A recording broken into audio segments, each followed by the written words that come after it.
I am now creating weekly exclusive content for Patreon, so if you are interested in that, go check out the link down below. And of course, if you want to avoid the random lottery of FIFA points, you want to go straight to the source, buy the players directly, use u7buy.com and use the code TVM at checkout. What is going on, guys? TVM here. Welcome back to another week of Team of the Week predictions. I don't know what number this is, but it'll be July the 1st Team of the Week predictions.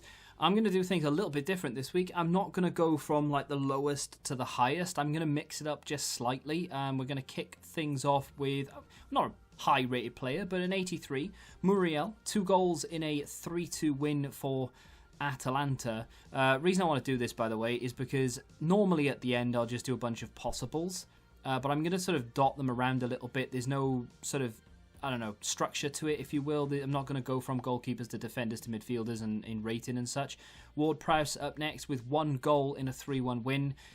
You've got to take things with a pinch of salt as well, because EA need to really dig out some players here, and some players will get it for almost nothing because the French league isn't on. There are a number of other leagues that aren't on as well.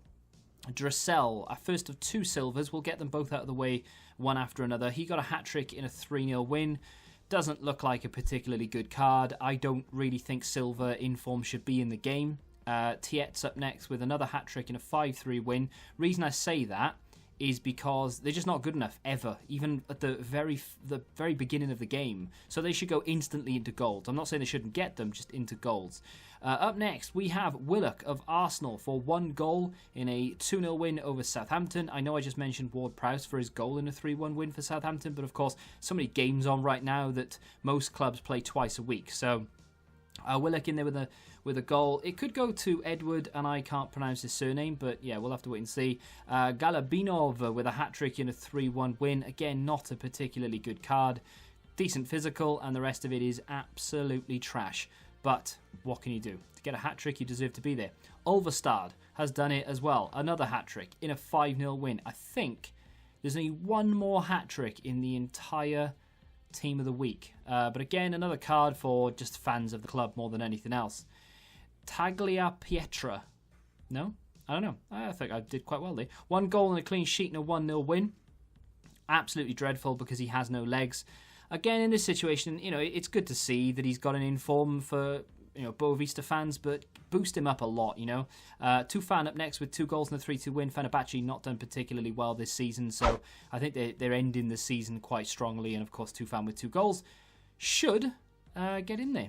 And Walt Schmidt, who's done relatively well this season for Freiburg, on the score sheet more often than not. 2 goals and a 4-0 win in their final game of the season, of course, because now the Bundesliga is done and dusted, which is going to make Team of the Week predictions next week even less impressive. Not that this week is not impressive. Osako up next with 2 goals, 1 assist in a 6-1 win.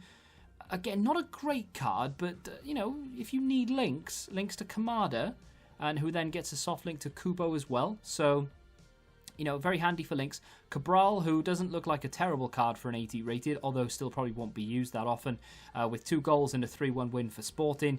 Definitely, again, one of those sort of ones for the fans. You know, if you're a fan of him, pick him up, have a little bit of fun with him in Rivals if you can, and then, yeah, move on. Kramaric up next with 4 goals in a 4-0 win over Dortmund. Now, Dortmund didn't need to win because they weren't playing for anything necessarily, but still, bit of an impressive victory that for Hoffenheim away from home as well.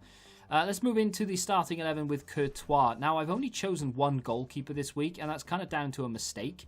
Courtois has popped up with 5 saves and a clean sheet and a 1-0 win. Not the only Real Madrid player to feature this week, but yeah, the goalkeepers are all but irrelevant anyway, because unless you get someone like this, you're never going to use them. Bartra with 1 goal and a clean sheet in a 1-0 win for Real Betis in midweek. Doesn't come close to the shapeshifter that he has. Of course, the shapeshifter was, I believe, an objective and a striker.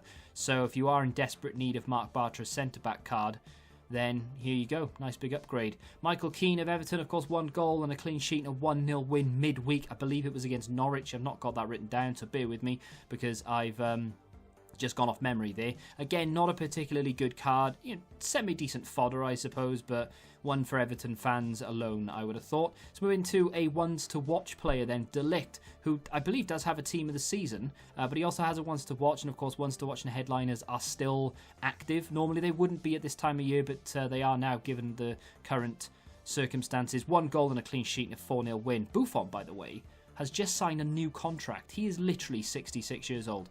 Let's move on to Fabinho with a goal, and what a goal it was, by the way. And he also got an assist, and dare I say, what an assist it was as well. Should be 97 rated purely for the goal and assist.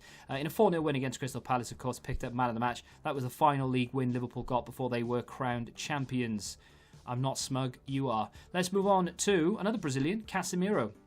Now, not as high rated as I believe his team of the season. He has a team of the season, right? So many cards out, I've got no idea. He scored the only goal in Real Madrid's 1-0 win. Now, of course, I've chosen Casemiro and Courtois from essentially... Is it the same? Courtois basically got the same amount of saves and the same, more or less the same performance in 2 1-0 wins. So if EA really want to, they could just choose him from 2 different games.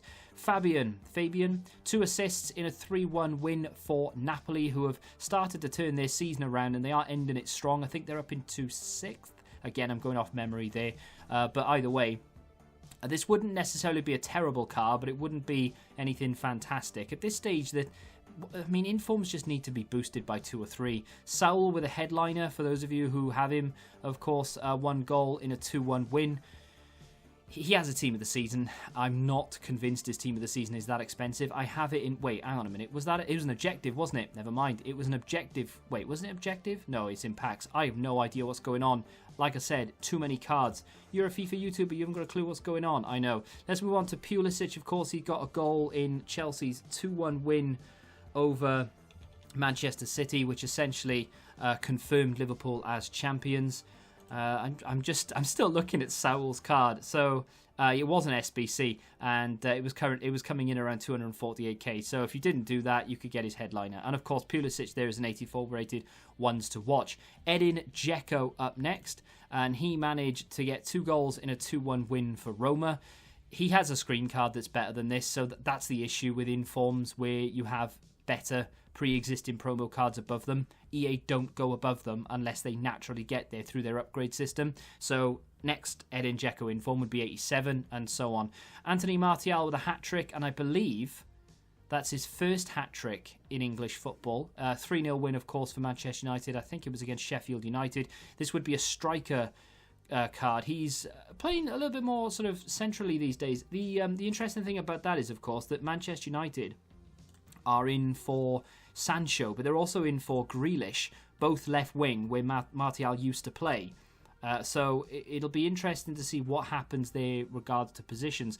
And of course, Timo Werner played his final game for Leipzig, and he went out with a bang. He scored both goals in a 2-1 win, which helped them secure 3rd place. They would have finished 4th on goal difference had he not got both of those goals. And of course, it was his final game.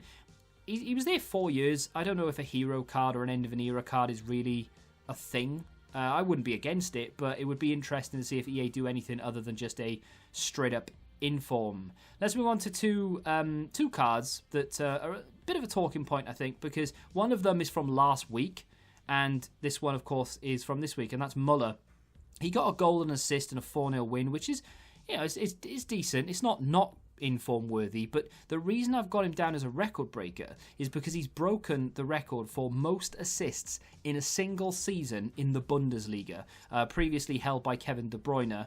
So surely he should get a record breaker card, because that is one hell of an achievement for a player that is, a lot of people write off every single year. This is his last season, and so on and so forth. But he just pops up with time and time again with goal contributions. Last week, Ramos, was it last week or the week before? I can't remember. I think it was last week. Ramos broke the record for most goals scored by a La Liga defender ever, obviously across time, and he didn't get one. So it'll be interesting to see whether they give Muller an inform, whether they give him a record breaker. I would actually like to see, and we're not likely to see it, but I would like to see these dropped as SBCs that are in the game forever. Now, Ramos is one of those where he already has an SBC that's there forever, and it's better than the record breaker that I've showed you. But either way, maybe either bring them out as objectives, bring them out as SBCs, or put them in packs and leave them there for the duration of the game. Say, look, these are the mainstay. They're record breakers. They will stay in packs. They will trump any version that is better than them in packs.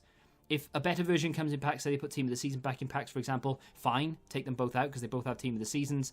But I think that would be a good idea. But let me know what you think about that. The other thing, of course, they could do is just a record breaker promo. Any player who has ever broken a record gets a special record breaker card. That would be pretty sexy. I'd quite like that. Plus, they all discard for 70k. Anyway, let me know what you think of the Team of the Week in the comment section, down below. If you think I've left anybody out, feel free to let me know. If you have enjoyed the video, hit the like button, subscribe to the channel, and until the next time, goodbye. Football Index. The game changed. Download the app now.